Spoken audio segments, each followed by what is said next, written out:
until some of them die of alcohol poisoning.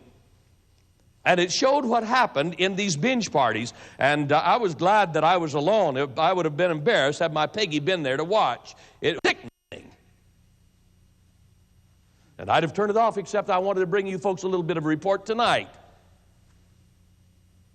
After about an hour and a half of this kind of partying, the guys were urinating in public in front of everybody. Additional 20 minutes, and the girls were doing the same, and both were not only urinating but defecating in front of God and everybody. And from that point on, things sort of began to get out of hand. They began to undress. Now, folk, this is not happening in a jungle somewhere. This is not happening to some uneducated society. This is happening with kids who've been raised in the finest homes. They came from the right neighborhoods, from the right side of the tracks they had come. And many of them had spent their early years in church as well. Pornography goes public. Now, will you listen to me, please? The source here is Forbes magazine, June 14, 1999. I'm quoting, "A turning point came in 1973 in America when the United States Supreme Court ruled that pornography was protected by the First Amendment. Technology then took over. The peep show comes home.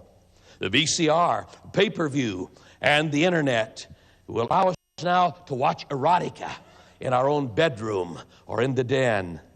And I'm going to just pause here for a moment to remind you that just a few nights ago, we talked on a subject a bit different from this, but we gave this illustration again. And I've had so many, particularly ladies, come to me and say, "You know, Lyle, I'm disturbed. I get up in the middle of the night. I mean, my husband and I are getting along great, and maybe we've just had a very romantic evening, and then I'll get up at 2, 3 in the morning because my husband's side of the bed is cool. I go looking for him, and I find him down in front of the computer watching pornography, and it frightens me. And it frightens me as well. And you wonder what in the world's going on. Pornography now protected by the First Amendment. In 1999, there were 10,000 hardcore videos that hit the United States market. That was up from 1,200 in 90. In 1999, again, the American people rented 7 million pornographic movies. Now, these are not R-rated, folks. These are XXX, hardcore pornography. The American people in 1999 spent $5.5 billion in buying these kinds of videos or in renting them. You compare that with the giving to the church or to charity, huh? What's happened to our society? Peggy and I worked in the East not so very long ago. Up in the city of Boston, there's a university called Harvard. Up there, of course, they call it Harvard. The dean of the theological school was Ronald Thiemann, a Lutheran minister. He was having a little problem with his computer and decided that it needed cleaning, and so he called in the man who takes care of the computers at Harvard University. And in their cleaning up the computer, they hit a certain button, and it brought out all of the pornographic movies that was stored in the pastor's computer. And at first he tried to deny and then admitted it, and then he lost his job. That's from Newsweek, May 31, 99. The result, my dears, of all of this pornography and all of this boozing and playing and violence is that rape and assault and incest and child abuse have gotten out of hand. And bestiality and sex with animals have become commonplace. And no one seems to mind that very much. I read just yesterday that in the nation of Africa, there will be this year 6,000 deaths from AIDS every single day. In the Seattle paper of today, this morning there came an article that said, violent crime is down in America. And the politicians now in office they're patting themselves on the back. We did it. We did it. Yeah, it's down, all right.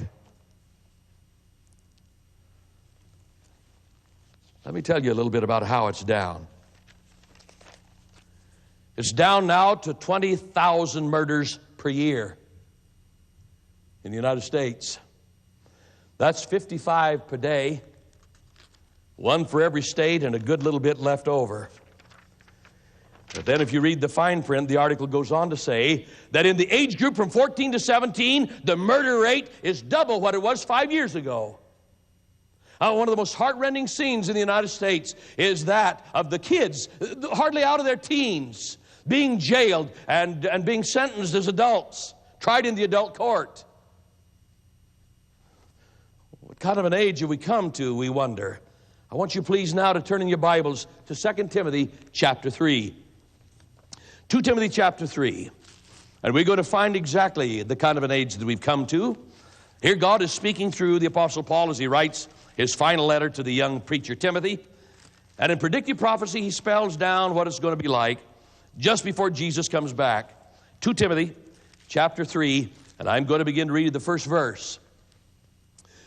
2 Timothy, the 3rd chapter, and the first 5 verses. This know also, said God through Paul, that in a few days, is that what it says? What is the context here? In which days? In the last days, in the end time, your time and mine. This know also that in the last days, perilous times shall come. Now, I want to do a little bit of a word study on that idea of perilous time. What's God saying here? What is he trying to get across? And so I went to the New Testament language and began to do some research, and this is what I found. The perilous time here described is a time when a person's life could be taken for no reason whatever. You just happen to be in the wrong place at the right time. Does that sound like reading this morning's newspaper? It surely does. Our middle son is an 18-wheel truck driver. And for a good long while, he was running up and down the eastern seaboard. And I would say to him, son, keep in contact with us. I want to stay closely in touch with you. Call us from time to time. And this was before either of us had cell phones. And so one night he called, and I asked, son, where are you? He said, I'm in Carolina, North Carolina. Well, how's it going? Well, he said, not too badly, except for the freeway bowlers. What, I asked? What's that? Oh, he said, you haven't heard out there? No, I guess we haven't. Well, he said, along the interstate here, we have these nuts that get up on the overpass with bowling balls. And they wait until an 18-wheeler comes along, and then they see if they can't put that bowling ball through the driver's window, just so they can see the thing jackknife and careen and crash. When a person's life is taken for no reason whatever. Let's go on and read a bit, shall we? What's behind this perilous time? Well, it says men are going to be lovers of themselves.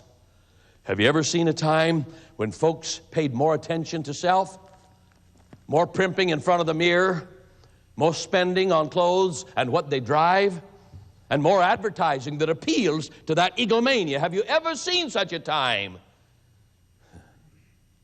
My car is too sexy for the car wash. It's too sexy for the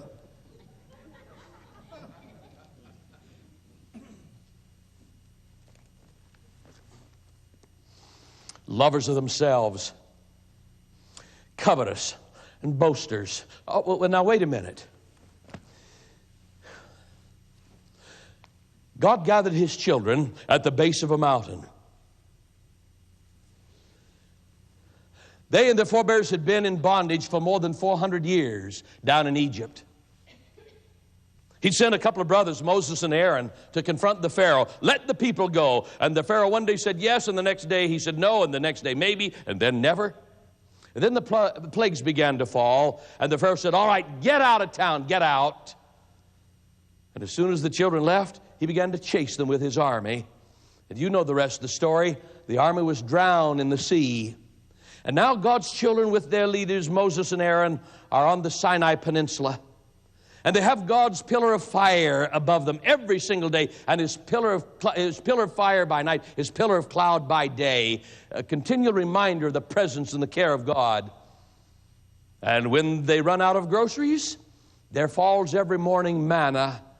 And the folks would open the front door of their tents and say, what is it? They'd never seen anything like it. And that, by the way, is what manna means. That word is really a question. What is it? And for 40 years they ate, what is it? Well, there was a need for water. and water was in short supply, all they need do was speak to the rock, and water would come gushing out. Water from the waters of life. Symbolizing our Lord Jesus, of course. And now that God has His children out in the safety of the Sinai Peninsula, with His presence always above them and His mercy always around them in the form of water and manna, God restates His 10 rules for happy living. From the top of Mount Sinai, God speaks in thundering tones His 10 commandment law. Now, it had been around long. It had been there since the beginning. The 10 Commandments have always been here, but the folks had forgotten them, and so God reminded them. Now, there have been those who said, well, look, the 10 Commandments really are only just a list of no-nos. Just kind of a negative attitude from an angry God, you know, and if it tastes good, spit it out. If it looks good, don't wear it. If it feels good, don't do it. Those are your 10 Commandments. Now let's look, you and I, at the 10 Commandments for just a bit. Leave a bookmark here at 2 Timothy chapter 3 and go with me to Exodus chapter 20. And we're going to see the context of the 10 Commandment law of God. Exodus chapter 20, we're going to begin to read at the very first verse.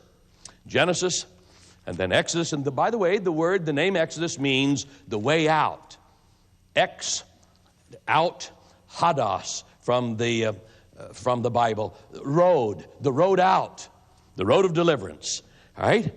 Exodus, the Exodus, chapter 20, beginning with the very first verse. Here's what God says. God spoke these words and said, I am the Lord thy God, which has brought you out of the land of Egypt and out of the house of bondage. Thou shalt have no other gods before me. Thou shalt not make unto thee any graven image, the likeness of anything in the heaven above, the earth beneath, or the water under the earth. Thou shalt not bow down in front of them, nor serve them. For I, the Lord thy God, am a jealous God, visiting the iniquity of the fathers to the children, to the third and fourth generation of those that hate me, showing mercy showing mercy to thousands of those who love me and do what? Oh, you remember what Jesus said, John 14:15? If you love me, keep my commandments. And then he goes on, spells down his 10 rules for happy living. Don't take my name in vain. Remember my Sabbath day.